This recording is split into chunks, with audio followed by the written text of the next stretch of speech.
Hi students, good morning. In the previous class, I have taught you about different types of theorems like Thales theorem, trapezium theorem, intercept theorem, angle bisector theorem. And I have also told you that if two triangles are similar, then the ratio of their corresponding medians is same as the ratio of corresponding sides. The ratio of their corresponding altitudes is same as the ratio of corresponding sides. The ratio of their corresponding angle bisector is same as the ratio of their corresponding sides. The ratio of their corresponding perimeters is same as the ratio of their corresponding sides. यानी कि जब दो similar triangles होते हैं तो उनके perimeter का ratio जो होता है उनके साइड के रेशियो के बराबर, उनके अल्टीट्यूड का जो रेशियो होता है साइड के रेशियो के बराबर होता है, उनके मीडियन का जो रेशियो होता है साइड के रेशियो के बराबर होता है, उनके एंगल बाइसेक्टर का जो रेशियो होता है साइड के रेशियो के बराबर होता है। ये मैंने पढ़ाया था। आज मैं आपको बताऊंगा when two triangles are similar then the ratio of their corresponding areas is equal to the ratio of the squares of their corresponding side। यानी कि जब दो ट्रायंगल्स सिमिलर हो जाते हैं तो उनके एरिया का जो रेशियो होगा वो साइड के स्क्वायर के रेशियो के बराबर होगा। ठीक है, तो ये रहा इसका प्रूफ, बहुत ही आसान है। ठीक है, देखते हैं क्या था। तो ये थ्योरम ये है, the ratio of the areas of two similar triangles is equal to the ratio of the squares of their corresponding sides. यानी दो ट्रायंगल अगर सिमिलर हो जाते हैं तो उनके एरिया का जो रेशियो होगा साइड के स्क्वायर के रेशियो के बराबर। तो ये थ्योरम है, तो वही स्टेप अपनाना पड़ेगा। गिवन, उसके बाद टू प्रूव, कंस्ट्रक्शन, उसके बाद प्रूफ दिया जाता है। तो गिवन क्या है? गिवन में मान लिया let triangle ABC is similar to triangle DEF. दो ट्रायंगल मान लिए जो आपस में सिमिलर है, एबीसी और डीईएफ। उसके बाद टू प्रूव ये करना है कि area of triangle ABC upon area of triangle DEF is equal to AB square upon DE square. यानी कि दोनों ट्रायंगल्स के करस्पॉन्डिंग एरिया जो होगा इनके करस्पॉन्डिंग साइड्स के स्क्वायर के रेशियो के बराबर। ठीक है, इसका एबी तो इसका डीई, इसका बीसी तो इसका ईएफ, इसका एसी तो इसका डीएफ। ठीक है, तो area of triangle ABC upon area of triangle DEF is equal to AB square upon DE square is equal to BC square upon EF square is equal to AC square upon DF square. ये proof करना है। ठीक है, चलते हैं। यहाँ पे construction draw करना होगा। कंस्ट्रक्शन मैंने ये किया, L perpendicular to BC and DM perpendicular to EF are drawn. ठीक है, अब मैं प्रूफ दे रहा हूँ। ठीक है, अब बुक में देखेंगे या और कहीं पे देखेंगे तो सॉल्यूशन बहुत वास्ट दिया है, उस पर मत जाना। जो मैं बता रहा हूँ ये बहुत ही सिंपल और लूसिड है, आप इसे समझने की कोशिश कीजिए। ठीक है, जैसा कि मैं पहले बताया था आपको कि जब दो ट्रायंगल सिमिलर हो जाते हैं तब उनके एल्टीट्यूड्स का जो रेशियो होता है साइड के रेशियो के बराबर होता है। ठीक है, ये दोनों ट्रायंगल सिमिलर है और ये एल इस ट्रायंगल का एल्टीट्यूड है और डीएम इस ट्रायंगल का एल्टीट्यूड है। तो ये दोनों का जो रेशियो होगा एल अपॉन डीएम इनके करस्पॉन्डिंग साइड के रेशियो के बराबर। यानी इस तरह से लिख सकते हैं, L upon D M is equal to A B upon D is equal to B C upon E F is equal to A C upon D F. ना तो जानते हैं, तो वही मैं लिखा हूं, since the ratio of the corresponding altitudes is same as the ratio of the corresponding sides, इसलिए L upon D M is equal to A B upon D is equal to B C upon E F is equal to A C upon D F. ठीक है, इसे equation first मान ले आप। अब अगर मैं आपको बोलूं कि ट्रायंगल एबीसी का एरिया बताओ, तो एरिया का फॉर्मूला क्या होता है? Half into base into height. ये होता है फॉर्मूला। ट्रायंगल के एरिया निकालने का फॉर्मूला ये half into base into height. सवाल ये उठता है कि बेस किसे कहते हैं? तो जिसपे परपेंडिकुलर खींचा जाता है उसे बेस कहते हैं। ये परपेंडिकुलर है, ये आपका एल है। ठीक है, और ये आपका बीसी है। तो ये परपेंडिकुलर कौन से साइड पे खींचे हैं? बीसी पे। तो बीसी आपका बेस हो गया, एल क्या हो गया? परपेंडिकुलर हो गया। इन द सेम वे इसमें ईएफ बेस हो गया और डीएम क्या हो गया? परपेंडिकुलर हो गया। तो अगर आप ट्रायंगल एबीसी का एरिया निकालेंगे तो ये हो जाएगा हाफ इंटू बेस क्या है? बीसी इंटू हाइट क्या है? एल। ठीक है, और ये ट्रायंगल क्या अगर निकालेंगे तो ये हो जाएगा half into EF into DM. ये रहा एरिया। तो वही मैं एरिया के रेशियो निकाला, area of triangle ABC upon area of triangle DF is equal to क्या हो जाएगा? Half into BC into L half into EF into DM. आगे चलते हैं, ये हाफ से हाफ कट जाएगा, ये हो जाएगा बीसी इंटू, अच्छा इक्वेशन फर्स्ट से देखें, L upon DM is equal to BC upon EF. L upon D M is equal to B C upon E F. देखिए कोशिश कीजिए, क्या एल अपॉन डी एम के जगह B C upon E F put कर सकते हैं? बिल्कुल कर सकते हैं। तो ये एल अपॉन डी एम जो है यहाँ पे क्या मैंने पुट कर दिया? B C upon E F. ये पार्ट देखने की कोशिश कीजिए, ये वाला पार्ट, ठीक है, मैं बताता हूँ। ये पार्ट देखिए, इसमें है ना एल अपॉन डी एम, ये इसी की जगह मैं पुट कर दिया B C upon E F, क्योंकि इक्वेशन फर्स्ट से मैं पुट किया हूं। कैसे है आप देख सकते हैं, क्योंकि दोनों ट्रायंगल सिमिलर थे इसलिए इनका अल्टीट्यूड का रेशियो जो है साइड के रेशियो के बराबर। अब एरिया हो गया half into BC into L, इसका हो गया half into E F into D M, half से हाफ कैंसिल हो गया, BC into L upon BC upon E F, ये है ना बीसी अपॉन ई एफ, उसके बाद एल अपॉन डी एम है, तो एल अपॉन डी एम की जगह बीसी अपॉन ई एफ कर दिया। देख सकते हैं यहाँ पे, आप खुद से देख सकते हैं एल अपॉन डी एम, ये जो रहा ये L upon D M, L के जगह बीसी पुट कर दिया और डीएम के जगह ई एफ पुट कर दिया। भाई मैंने किया एल के जगह बीसी और डीएम के जगह ई एफ। कैसे पुट किया? तो फ्रॉम इक्वेशन फर्स्ट देख सकते हैं L upon D M is equal to BC upon E F.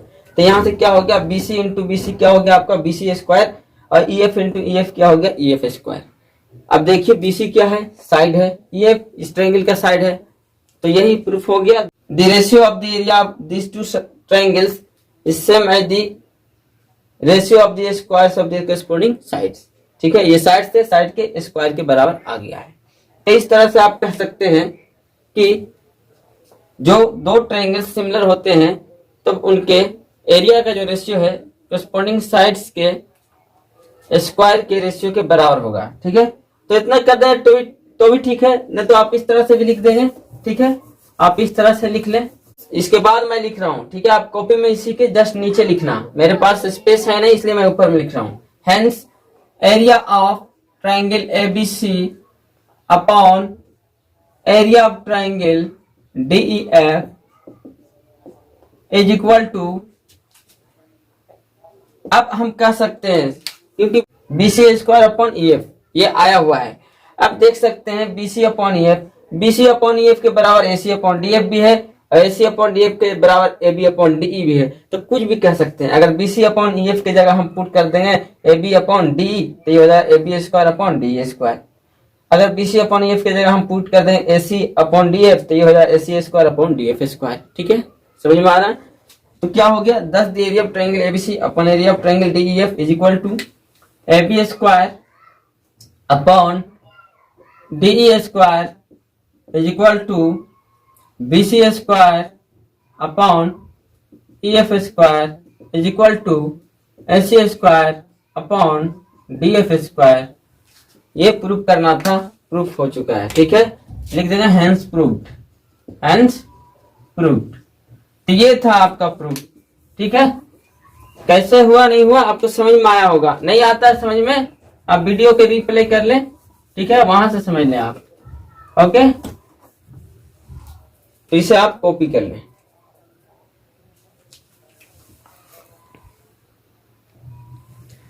तो यहाँ पे मैंने शो ये किया कि कोई भी दो ट्रायंगल सिमिलर हो जाते हैं तो उनके एरिया का रेशियो जो है कॉरस्पॉन्डिंग साइड के स्क्वायर के रेशियो के बराबर। आपको इस तरह से भी कह देगा कि उनका जो एरिया का जो रेशियो होगा कॉरस्पॉन्डिंग एंगल बाइसेक्टर के स्क्वायर के रेशियो के बराबर होगा। उनका एरिया का जो रेशियो होगा कॉरस्पॉन्डिंग एल्टीट्यूड के स्क्वायर के रेशियो के बराबर होगा, कॉरस्पॉन्डिंग मीडियन के रेशियो के स्क्वायर के बराबर होगा। ठीक है, मैंने ये बताया था कि दो ट्रायंगल सिमिलर होते हैं तो इनका कॉरस्पॉन्डिंग साइड का जो रेशियो है कॉरस्पॉन्डिंग एल्टीट्यूड के बराबर, कॉरस्पॉन्डिंग मीडियन के बराबर, कॉरस्पॉन्डिंग एंगल बाइसेक्टर के बराबर। ठीक है, ये हाइट इस ट्रायंगल का है और ये H2 इस ट्रायंगल का हाइट है। हाइट बोलो या एल्टीट्यूड बोलो दोनों सेम है। ठीक है, M1 इस ट्रायंगल का मीडियन, M2 इस ट्रायंगल का मीडियन, AB एंगल बाइसेक्टर इस ट्रायंगल का, AB2 एंगल बाइसेक्टर इस ट्रायंगल का। ठीक है, तो जब दो ट्रायंगल सिमिलर होते हैं तो इनके कॉरस्पॉन्डिंग साइड्स का जो रेशियो होता है corresponding angle bisector, corresponding median, corresponding height के रेशियो के बराबर होता है। अभी ये प्रूव करना था कि जब दो ट्रायंगल सिमिलर होते हैं तो इनका एरिया का जो रेशियो है कॉरस्पॉन्डिंग साइड्स के स्क्वायर के रेशियो के बराबर होता है। ये मैंने प्रूव किया। तो यहीं से आपको इस तरह से भी दे देगा कि कॉरस्पॉन्डिंग मीडियन के स्क्वायर के रेशियो के बराबर प्रूव करके दिखाएं। तो सेम प्रोसेस जो मैं बताया उसमें वही कर लेंगे। यहाँ पे क्या मैंने बताया था, ये बताया area of triangle ABC upon area of triangle DEF. Triangle ABC का अगर एरिया पूछ दे तो half into BC into H1। ठीक है, ट्रायंगल डीईएफ का एरिया पूछ दे तो half into EF into H2। यही ना कहेंगे, half into base into height. ठीक है, आगे चल के ये हो जाएगा, हाफ से हाफ तो कैंसिल हो जाएगा, ये बच गया आपका BC into H1 upon EF into H2। तो ये आप कुछ भी कह सकते हैं। अगर H1 अपॉन H2 के जगह, अगर H1 अपॉन H2 के जगह, ये तो आपका है BC और नीचे में है EF, यहाँ देख लें आप H1 अपॉन H2 की जगह कुछ भी ले लेते हैं, मान के चलो H1 अपॉन H2 की जगह हम BC अपॉन EF ही ले लेते हैं, कोई इशू नहीं है। ठीक है, तो H1 अपॉन H2 की जगह देख सकते हैं आप ये BC अपॉन EF ले सकते हैं, क्योंकि दोनों का रेशियो इक्वल है। तो H1 अपॉन H2 की जगह हम पुट करते हैं BC अपॉन EF, तो ये क्या हो गया BC square upon EF square, यानी कि ये BC क्या है, साइड है, EF क्या है, साइड है। तो दो ट्रायंगल का एरिया का जो रेशियो है वो साइड के स्क्वायर के रेशियो के बराबर आ गया। ये हो मैंने प्रूफ करके दिखाया था। अगर मीडियन के बराबर क्या था, तो मैं यहाँ पे साइड नहीं लेके, यहाँ पे ये वाला नहीं लेकर के, अगर यहाँ पे ये ले लेता, इसे मैं आगे कर रहा हूं, ये BC इंटू EF इंटू ये है आपका। ठीक है, अभी H1 अपॉन H2 की जगह कुछ भी हम पुट कर सकते हैं। H1 अपॉन H2 की जगह M1 अपॉन M2 भी पुट कर सकते हैं। देख रहे हैं H1 upon H2 is equal to M1 upon M2, ये कर सकते हैं ना, बिल्कुल कर सकते हैं। ठीक है, तो H1 अपॉन H2 की जगह हम क्या पुट कर देंगे, M1 अपॉन M2। अब BC अपॉन EF की जगह भी देख सकते हैं, BC अपॉन EF की जगह भी M1 अपॉन M2 के बराबर है, तो BC अपॉन EF की जगह भी हम M1 अपॉन M2 कर सकते हैं। तो यहां से क्या हो गया आपका M1 इंटू M1 क्या हो गया M1 square, M2 into M2 M2 square. तो क्या हो गया, दोनों ट्रायंगल का एरिया का रेशियो करस्पॉन्डिंग मीडियन के स्क्वायर के रेशियो के बराबर। अगर मान के चलो यहीं से हम इसे इस तरह से घुमा देता हूं, ठीक है, यहां देख लें BC इंटू H1 है, BC इंटू H1 है, और यह है EF इंटू H2। तो यहां से क्या होगा, अगर हम H1 की जगह H1 अपॉन H2 देख सकते हैं, H1 अपॉन H2 है जो AB1 अपॉन AB2 के रेशियो के बराबर है। तो H1 अपॉन H2 की जगह हम क्या कर सकते हैं, H1 अपॉन H2 की जगह हम AB1 अपॉन AB2 कर सकते हैं। ठीक है, और यह है BC अपॉन EF। अब मैं आपसे बोल दूं BC अपॉन EF भी तो है आपका, BC अपॉन EF भी तो है, AB1 अपॉन AB2 के रेशियो के बराबर है। तो क्या BC अपॉन EF की जगह हम नहीं पुट कर सकते हैं AB1 upon AB2, AB1 upon AB2। तो ये क्या हो गया AB1 इंटू AB1, ये हो गया आपका AB1 square, AB2 into AB2 ये क्या हो गया आपका AB2 स्क्वायर। तो ये है, तो किसी तरह से भी आप प्रूव कर सकते हैं, यानी कि ओवरऑल ये समझ में आया जो मैं एक तरीका बता दिया हूं साइड वाला, कि जब दो ट्रायंगल सिमिलर हो जाते हैं तो उनके एरिया का जो रेशियो है करस्पॉन्डिंग साइड्स के स्क्वायर के रेशियो के बराबर।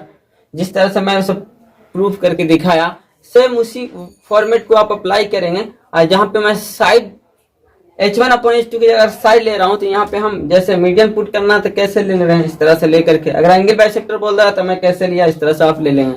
ठीक है, तो वो आप कर सकते हैं। Hope you could understand.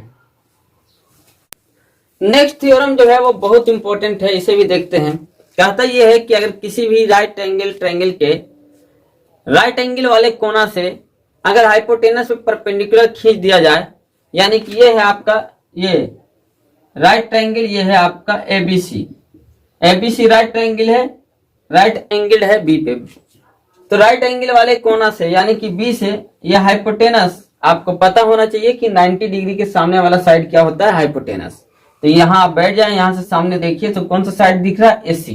तो AC क्या हो गया आपका हाइपोटेनस। तो ये कहता है कि अगर 90 डिग्री जहां पे बन रहा है उस वर्टेक्स से अगर हाइपोटेनस पे परपेंडिकुलर खींचा जाए, यानी ये मान के चलो ये है आपका BD, यानी कि BD को क्या किया, AC पे परपेंडिकुलर ड्रा कर दिया। तो ऐसे परपेंडिकुलर ड्रा करने से क्या हो गया, आपको दो ट्रायंगल बन गया, दिख रहे हैं, ट्रायंगल ABD और दूसरा ट्रायंगल BDC, दो ट्रायंगल आपको दिख रहा है। तो ये कहता ये है कि अगर राइट एंगल जहां पे बन रहा है उस वर्टेक्स से अगर हाइपोटेनस पे परपेंडिकुलर खींच देते हैं, तो इस तरह से जो दो ट्रायंगल्स बनते हैं, ये दोनों ट्रायंगल्स आपस में सिमिलर होंगे, ये दोनों ट्रायंगल्स आपस में सिमिलर होंगे। और साथ साथ ये कह रहा है कि ये ट्रायंगल्स जो बन रहे हैं दोनों, बड़ा ट्रायंगल के भी सिमिलर होंगे, यानी कि ये दोनों तो आपस में सिमिलर है ही, यानी कि triangle A B D is similar to triangle BDC. Triangle A B D is similar to triangle BDC, यानी ये दोनों ट्रायंगल तो सिमिलर होंगे ही। ये भी साथ में ये भी कंडीशन है कि ये जो ट्रायंगल है ए बी डी, ये बड़ा ट्रायंगल यानी ट्रायंगल ए बी सी के भी सिमिलर होगा, और ये जो ट्रायंगल है छोटा ट्रायंगल बीडीसी, ये भी ट्रायंगल जो है बड़ा ट्रायंगल एबीसी के सिमिलर होगा। तो ये जो पूरा स्टेटमेंट लिखा हुआ है इसका मतलब ये है कि if the perpendicular is drawn from the vertex of right angle in a right angle triangle to the hypotenuse, then the two triangles so formed are similar to each other and also similar to the whole triangle. Hope you could understand. आप यहाँ से देख सकते हैं statement, if a perpendicular is drawn from the vertex of the right angle of a right triangle to the hypotenuse, then the triangles on both sides of the perpendicular are similar to the whole triangle and also to each other. ठीक है, तो यही कह रहा है कि यहाँ से परपेंडिकुलर ड्रा किया गया है हाइपोटेनस एसी पे, तो ये दोनों ट्रायंगल सिमिलर होंगे। ये छोटा ट्रायंगल बड़ा ट्रायंगल के भी सिमिलर, ये छोटा ट्रायंगल बड़ा ट्रायंगल के भी सिमिलर, यानी कि ये तीन कंडीशन आपको मिल रहा है, ये तीनों प्रूफ करके दिखलाना है। ठीक है, तो मैं करके दिखलाता हूं। ठीक है, यानी कोई भी थ्योरम होता है तो जो रूल है प्रूफ करने का वो सारा प्रोसीजर आपको अपनाना होगा, जैसे गिवन, उसके बाद टू प्रूफ कंस्ट्रक्शन वगैरह जो है। तो इसमें कंस्ट्रक्शन की जरूरत नहीं है, इसलिए कंस्ट्रक्शन नहीं करेंगे। यहाँ पे गिवन में क्या लिखेंगे, let ABC is a triangle, let ABC is a right triangle, right angle at B and BD is perpendicular on AC, यही दे रखा है और कुछ नहीं है। टू प्रूव ये करना है triangle ADB is similar to triangle BDC, दूसरा ये प्रूव करना है triangle ADB is similar to triangle ABC, और तीसरा ये प्रूव करना है triangle BDC is similar to triangle ABC. ठीक है, तो इसे आप कॉपी कर लें, मेरे पास स्पेस है नहीं, आप इसे कॉपी कर लें, उसके बाद मैं करके दिखलाता हूं।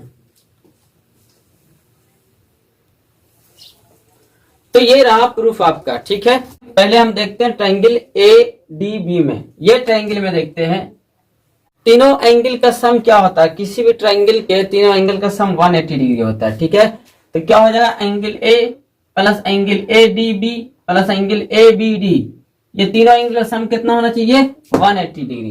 क्यों होता है 180 डिग्री, तो यहाँ पे लिख देंगे ASPT, angle sum property of a triangle. ये कहता है किसी भी ट्रायंगल के तीनों एंगल का सम 180 डिग्री, इसलिए तीनों एंगल का सम 180 डिग्री। आगे देखते हैं एंगल ए प्लस 90, ADB के जगह हम 90 पुट कर दें। देख लो ADB क्यों 90 पुट कर दें, क्योंकि ये BD जो है AC पे परपेंडिकुलर है। ठीक है, और कोई भी लाइन है और ये अगर परपेंडिकुलर तो कितना एंगल बनाता होगा, तो ये बनाता होगा आपका 90 डिग्री। ठीक है, तो ये ADB जो है कितना बन जाएगा, 90 डिग्री, इसलिए ADB की जगह 90 पुट कर दिया प्लस एंगल ABD। ठीक है, कारण भी मैं लिख दिया, since BD is perpendicular on AC, इसलिए एंगल ADB की जगह क्या कर दिया, 90 डिग्री पुट कर दिया। आगे चलते हैं, angle A plus angle ABD is equal to 180, ये प्लस 90 इधर है तो इधर ले आए minus 90, angle A plus angle ABD is equal to 90 degree. 180 में से 90 जाएगा, क्या बचेगा 90, तो ये हो गया 90 डिग्री। इक्वेशन फर्स्ट मान लें। अब देखते हैं बड़ा ट्रायंगल में ABC में, अब तीनों एंगल का सम क्या होगा, 180 डिग्री, तो angle A plus angle B plus angle C क्या हो जाएगा, 180 डिग्री। कैसे, तो यहाँ पे लिख देंगे ASPT, angle sum property of a triangle, angle A plus 90, ये B तो आपको बोल रखा है कि ये राइट ट्रायंगल है, और ये ट्रायंगल ABC कैसा है, राइट ट्रायंगल है, और एंगल B पे कैसा बन रहा है, राइट एंगल। राइट एंगल बोले तो 90 डिग्री, इसलिए एंगल B की जगह क्या पुट कर दिया, 90 degree plus angle C is equal to 180 degree. ये हो गया angle A plus angle C is equal to 180 degree, ये प्लस 90 है तो इधर हो जाएगा minus 90, angle A plus angle C is equal to 90 degree. इसे आप इक्वेशन 2 मान लें। तो from equation first and second we get, equation first और सेकंड से क्या मिलता है, दोनों इक्वेशन का राइट साइड देखिए इक्वल है, दोनों का राइट साइड क्या है, 90 डिग्री, दोनों का राइट साइड इक्वल, तो दोनों का लेफ्ट भी क्या होना चाहिए, इक्वल, यानी कि angle A plus angle ABD is equal to angle A plus angle C। ठीक है, यानी कि ये इक्वेशन फर्स्ट का लेफ्ट, इक्वेशन सेकंड का लेफ्ट आपस में बराबर। अगला स्टेप देखिए, एंगल ए इधर है, एंगल ए इधर है, एंगल ए को इधर लाओगे तो माइनस में हो जाएगा, यानी कि लेफ्ट साइड में अगर लाने की कोशिश करें इसको तो इधर आएगा एंगल ए माइनस में, क्योंकि इधर प्लस में है। तो ए से कट गया, कैंसिल हो गया, तो सिर्फ क्या मिल गया, angle A B D is equal to angle C. Angle A B D is equal to angle C मिला आपको, इसे इक्वेशन थर्ड मान लें, ठीक है। यानी कि ये वाला जो है एंगल सी, ये जो है एंगल ए बी डी के बराबर मिल चुका है, ठीक है, समझ में आ रहा होगा। एंगल सी जो है एंगल ए बी डी के बराबर है, ठीक है। अब मैं दिखाता हूं ये दोनों ट्रायंगल, छोटा छोटा जो दो ट्रायंगल्स है, एंगल ए डी बी और एंगल बी डी सी, ये दोनों में देखते हैं। In triangle A D B and triangle B D C क्या मिल गया जी, तो ट्रायंगल ए डी बी का angle A B D, angle A B D जो है ये ट्रायंगल बी डी सी के एंगल सी के बराबर है। कैसे बराबर है, तो इक्वेशन थर्ड में आप प्रूव कर चुके हैं, इसलिए हम यहाँ पे कारण लिख दिया फ्रॉम इक्वेशन थर्ड। तो क्या हो गया, angle A B D is equal to angle C. दूसरा ये कि ये जो है एंगल ए डी बी जो है, यानी ये ट्रायंगल में एंगल ए डी बी और ये ट्रायंगल में एंगल बी डी सी के बराबर है। क्यों बराबर है, तो दोनों 90 के बराबर है। कैसे, ये परपेंडिकुलर है तो एंगल ए डी बी कितना 90, एंगल बी डी सी भी कितना 90, इसलिए तो देख सकते हैं ये दोनों ट्रायंगल में दो करस्पॉन्डिंग एंगल्स इक्वल मिल गए। और जब दो ट्रायंगल्स में दो करस्पॉन्डिंग एंगल इक्वल मिल जाते हैं तो वो दोनों ट्रायंगल क्या हो जाते हैं, सिमिलर हो जाते हैं। Therefore triangle ABD is similar to triangle BDC. कौन सा सिमिलरिटी से, तो बाय एंगल एंगल सिमिलरिटी। और यही प्रूव करना था, प्रूव कर चुके हैं पहला कंडीशन, ठीक है। अब दूसरा मैं करके दिखाऊंगा, तब तक कि आप इसे कॉपी कर लें। तो ये रहा प्रूफ, बहुत ही आसान होता है, ठीक है। अब देखते हैं ये ट्रायंगल को बड़ा ट्रायंगल के सिमिलर प्रूफ करना आता है। In triangle ABD, in triangle A D B and triangle ABC दोनों में देखिए angle A is equal to angle A. Angle A जो है बड़ा ट्रायंगल भी बनने में काम कर रहा है, एंगल ए जो है ये ट्रायंगल बनने में भी काम कर रहा है। तो एंगल ए दोनों के लिए कॉमन हो गया। एंगल ए जो है ट्रायंगल ए डी बी और ट्रायंगल ए बी सी दोनों के लिए कॉमन हो गया। तो angle A is equal to angle A common. उसके बाद एंगल ए डी बी ये जो है 90 डिग्री है। अब बड़ा ट्रायंगल में एंगल बी 90 डिग्री है, तो वही लिखा हूं angle A D B is equal to angle B. क्यों, तो इज इक्वल टू 90 डिग्री। इस तरह से आप कह सकते हैं triangle A D B is similar to triangle A B C by angle angle similarity. Next देखते हैं in triangle B D C, ठीक है। ये है आपका ट्रायंगल बी डी सी में देखते हैं angle C is equal to angle C. ये एंगल सी देख ले, एंगल सी जो है बड़ा ट्रायंगल बनने में भी काम कर रहा है, एंगल सी जो है इस छोटा ट्रायंगल का भी है, तो एंगल सी दोनों में है इसलिए common. Angle B D C is equal to angle B, ये बी डी सी 90 बना रहा है और एंगल बी बड़ा का 90 है, इसलिए angle B D C is equal to angle B. यहां से कह सकते हैं triangle B D C is similar to triangle A B C by angle angle similarity. Hope you could understand, समझ में आया होगा, ठीक है। बहुत ही आसान था थ्योरम, बट बहुत इंपॉर्टेंट है ये, क्योंकि पाइथागोरस मैं प्रूव करूंगा तो इसी को यूज करते हुए यहां से बहुत मतलब इंपॉर्टेंट कंसेप्ट भी निकाल सकते हैं। फिलहाल आप इसे नोट डाउन कर लो तो मैं बताता हूं।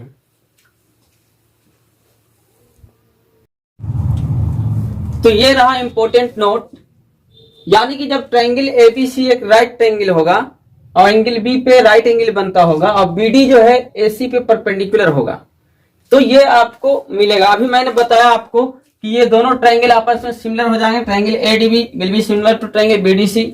ये छोटा ट्रायंगल बड़ा ट्रायंगल के similar, triangle ADB is similar to triangle ABC. ये छोटा ट्रायंगल बड़ा ट्रायंगल के similar, triangle BDC is similar to triangle ABC. ये तीन मैंने बताया आपको, करके दिखलाया। अगला जो इंपॉर्टेंट नोट वो ये है कि आपको ये मिलेगा बीडी स्क्वायर, यानी जो परपेंडिकुलर ड्रा कर रहा है हाइपोटेनस पे उसका स्क्वायर जो होगा BD square is equal to AD into DC का square.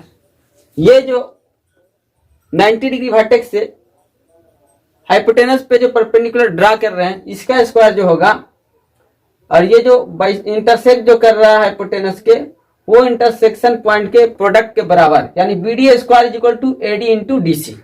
BD square is equal to AD into DC. Next ये है एबी स्क्वायर, ये AB square is equal to AD into AC. याद रखेंगे ये है ट्रायंगल एबीसी, ये ट्रायंगल एबीसी है, देख रहे हैं ये यहाँ पे 90 डिग्री बन रहा है।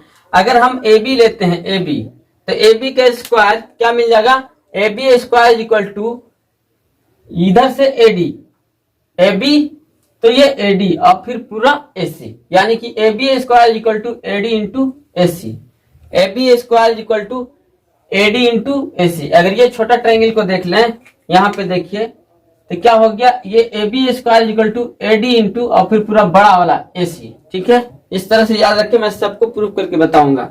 नेक्स्ट है A B square, A B C square, B C square equal to क्या मिलेगा आपको, तो बी सी स्क्वायर देख सकते हैं, B C square equal to अगर इधर से बी सी, ठीक है, तो B C square equal to D C, ये छोटा ट्रायंगल का ये देखिए, B C square equal to D C into A C, B C square equal to D C into A C, ये मिल गया B C square equal to D C into A C. एक और आपको मिलेगा, वो ये मिलेगा कि ये जो परपेंडिकुलर है 90 डिग्री वर्टेक्स से हाइपोटेनस पे, ये परपेंडिकुलर का जो लेंथ होगा यानी बी डी इक्वल टू जो हो जाएगा वो आपको मिलेगा A B into B C upon A C, A B into B C upon A C. ये बी डी इक्वल टू क्या मिलेगा, A B into B C upon A C, यानी कि ए बी क्या है आपका, ये है परपेंडिकुलर, ये है बेस और ये है आपका हाइपोटेनस। तो क्या सकते हैं, perpendicular into base upon hypotenuse, P into B upon H. तो ये इंपॉर्टेंट मतलब कि नोट रहा इस ट्रायंगल के बारे में, जब कोई भी राइट एंगल ट्रायंगल रहे, ठीक है, और 90 डिग्री के कोना से, यानी कि अगर ये है आपका ट्रायंगल एबीसी, 90 डिग्री यहाँ बन रहा है, तो यहाँ से अगर इसे ड्रा करते हैं परपेंडिकुलर हाइपोटेनस पे, तो ये रिजल्ट्स मिलेंगे आपको। ठीक है, तो ये आप नोट डाउन कर ले, कैसे आ रहा है वो मैं प्रूफ करके दिखला रहा हूं आपको अभी।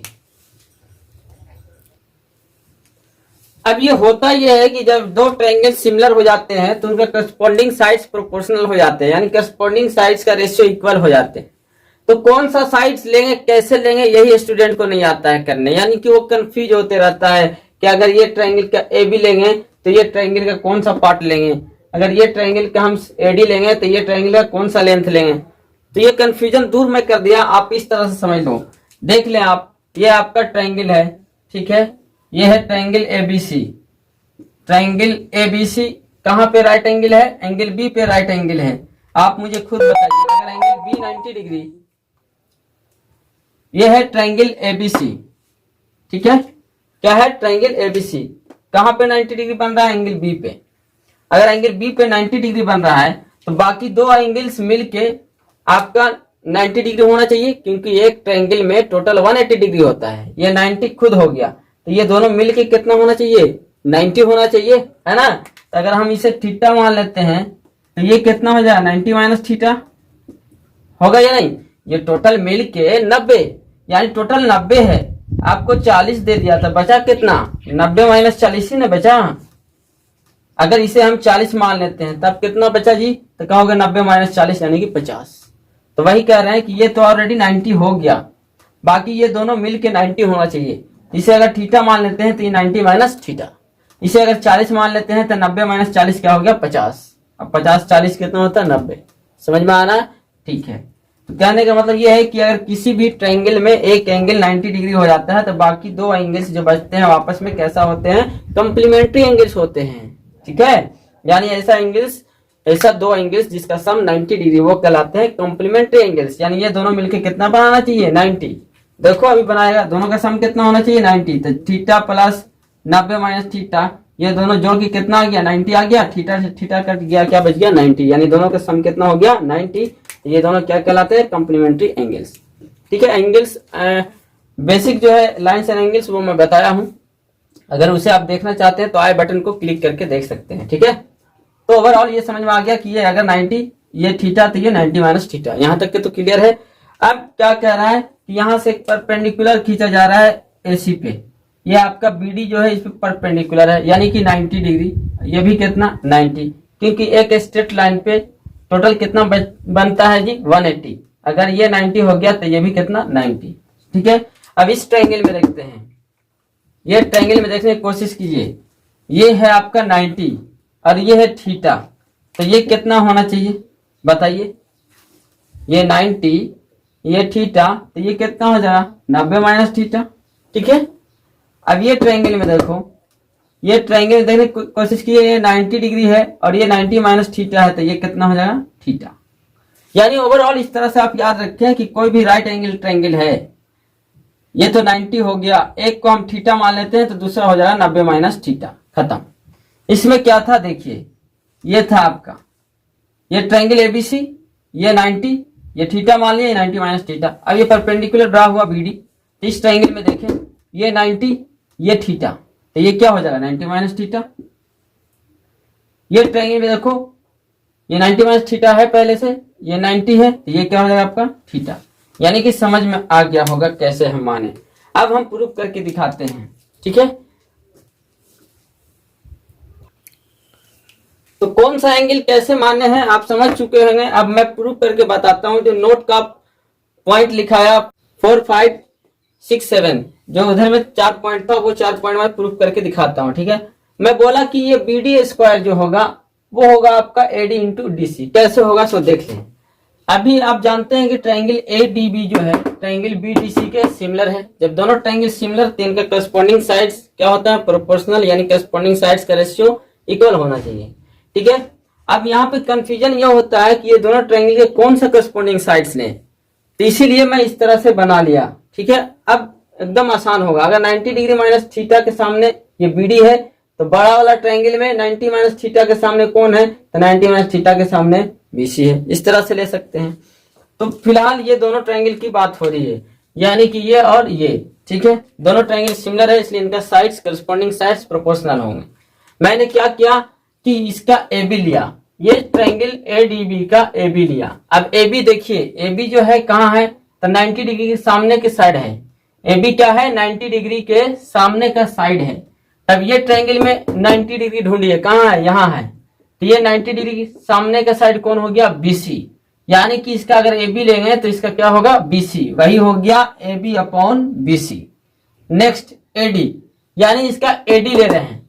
AD देखिए ये है AD, AD बोले तो थीटा के सामने वाला AD है, थीटा के सामने वाला AD। तो इसमें खोजिए कि थीटा के सामने वाला AD कौन है, तो इसमें जो है थीटा के सामने वाला BD है ये, यानी इसमें थीटा के सामने वाला साइड AD, तो इसमें थीटा के सामने वाला साइड कौन हो गया, BD हो गया। यानी अगर इसका AD तो इसका BD लेंगे, यानी AD अपॉन BD। ओके, अगला इसका हम BD ले रहे हैं, BD, ये ट्रायंगल का BD है क्या, 90 डिग्री माइनस थीटा के सामने वाला साइड है, 90 माइनस थीटा के सामने वाला साइड है। ये ट्रायंगल में देखें 90 माइनस थीटा के सामने कौन हो गया, DC हो गया। यानी इसका अगर BD लेंगे तो इसका क्या लेना होगा, DC, यानी BD अपॉन DC। समझ में आया होगा। अब यहाँ पे जो कॉमन मिल रहा है, यानी इसमें BD और इसमें BD, तो यहाँ से रिलेट कर लें, क्रॉस मल्टीप्लाई कर लें, BD into BD, BD square is equal to AD into DC। हो गया प्रूफ। अब इसमें देखते हैं ट्रायंगल ADB और ट्रायंगल ABC। मैं बोला कि ये छोटा ट्रायंगल बड़ा ट्रायंगल के भी सिमिलर होगा। ट्रायंगल ADB में देखते हैं, अब बड़ा ट्रायंगल में देखते हैं। तो दोनों सिमिलर है तो इनका साइड प्रोपोर्शनल होना चाहिए। यानी कि छोटा का मैं ले रहा हूं AB, अगर इसका AB ले रहे हैं, AB देखिए 90 के सामने वाला है, तो ये बड़ा ट्रायंगल में 90 के सामने कौन है, यहाँ है 90 के सामने क्या हो गया, AC। यानी कि ये छोटा का AB लेंगे तो बड़ा का AC, यानी कि AB अपॉन AC। अब ये छोटा का AD ले रहे हैं, AD देखो थीटा के सामने वाला है AD, तो बड़ा ट्रायंगल में थीटा के सामने वाला कौन हो गया, AB हो गया। देखो यहाँ थीटा है, थीटा के सामने क्या है, AB। यानी कि ये छोटा का AD तो ये बड़ा का AB, यानी AD upon AB is equal to BD। अगर छोटा का हम BD ले रहे हैं, 90 डिग्री 90 माइनस थीटा के सामने वाला साइड है BD, तो बड़ा में 90 माइनस थीटा के सामने साइड क्या हो गया, BC, यानी इसका BD तो ये बड़ा का BC, BD अपॉन BC।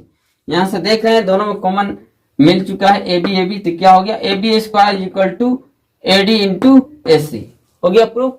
अब देखते हैं ये ट्रायंगल, ये छोटा ट्रायंगल बड़ा ट्रायंगल के सिमिलर, ठीक है। तो अब सिमिलर हो गया तो दोनों का साइड्स प्रोपोर्शनल होगा, ठीक। अगर छोटा का हम BC लेते हैं, ये BC यानी 90 के सामने वाला लिए हैं, अब बड़ा में देखिए 90 के सामने क्या है, 90 यहाँ था बड़ा में, 90 के सामने AC, तो इसका BC तो बड़ा का AC, यानी कि BC अपॉन AC। अब छोटा का हम DC लिए हैं, यह DC 90 माइनस थीटा के सामने वाला है DC, तो बड़ा में खोजिए 90 माइनस थीटा के सामने क्या है, BC, यानी इसका DC तो इसका BC, DC upon BC is equal to इसका BD हम लिए हैं, ये छोटा का बीडी यानी थीटा के सामने वाला है बीडी।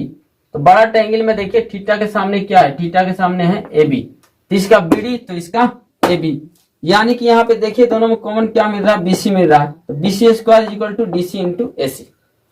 तो ये समझ में आया होगा, ठीक है। क्योंकि दो ट्रायंगल सिमिलर तो उनका तीनों करस्पॉन्डिंग साइड आपस में प्रोपोर्शनल, इसलिए तीनों करस्पॉन्डिंग साइड्स को इक्वल कर दे रहे हैं। जहां पे कॉमन ले रहा है उसे हम रिलेट कर दे रहे हैं, ठीक है। यहां तक समझ में आया। अब हम देखते हैं इसे, ठीक है। अगर मैं पूछूं ट्रायंगल एबीसी का एरिया बताओ जी, तो क्या बोलोगे, half into base into height. तो ये रहा आपका हाइट, क्योंकि जो अल्टीट्यूड होता है वही हाइट, जिस पे हाइट खींचा जाता है वो बेस, यानी आप कर सकते हैं half into BC into AB. Equation first मान ले। अब एक ट्रायंगल के पास मैक्सिमम 3 हाइट होता है, तो यहां से ये गया 90 बनाते हुए, तो ये भी क्या हो गया, हाइट हो गया, ठीक है। ये भी क्या हो गया, ट्रायंगल एबीसी का हाइट हो गया, ठीक है। तो इस ट्रायंगल एबीसी का एरिया ऐसे भी निकाल सकते हैं, half into AC into BD. अब यहाँ पे बेस कौन हो गया, एसी, और हाइट हो गया बीडी, यानी जिसपे हाइट खींचते हैं, जिसपे एल्टीट्यूड खींचा जाता है वही हो जाता है बेस। तब बेस हो गया आपका एसी और हाइट हो गया बीडी, तो ये हो जाएगा half into AC into BD, half into AC into BD. अब ये दोनों ट्रायंगल, अब दोनों एरिया जो है एक ही ट्रायंगल का है, ट्रायंगल एबीसी का ही है, तो दोनों एरिया आपस में इक्वल होना चाहिए। दोनों इक्वेशन का लेफ्ट साइड इक्वल है, तो दोनों इक्वेशन का राइट साइड भी आपस में इक्वल, यानी कि half into BC into AB is equal to half into AC into BD. तो from equation first and second we get half into AB into BC is equal to half into AC into BD. तो यहाँ से क्या आया, यहाँ से ये समझ में आया कि हाफ से हाफ कैंसिल हो गया, ठीक है। क्या मिल गया, AB into BC, left side में तो यही है AB इंटू बीसी। अच्छा AC इधर गुना में है तो इधर लाएंगे तो डिवीजन में चला जाएगा, AB into BC upon AC is equal to BD, इधर क्या रह गया BD, यानी कि आप इसे ऐसे भी लिख सकते हैं कि BD is equal to AB into BC upon AC। अब देखने की कोशिश कीजिए, AB है क्या आपका, तो AB है परपेंडिकुलर, BC है क्या आपका, BC है बेस, अब AC है क्या आपका, तो AC है आपका हाइपोटेनस। BD को ऐसे भी याद रख सकते हैं, PB upon H, perpendicular into base upon hypotenuse. तो कैसे मैं प्रूव किया आपको समझ में आया होगा, बहुत इंपॉर्टेंट है ये जो भी नोट्स मैंने लिखाया अभी, ठीक है। अब ये इसी को यूज करते हुए मैं पाइथागोरस थ्योरम को प्रूव करने जा रहा हूं, ओके।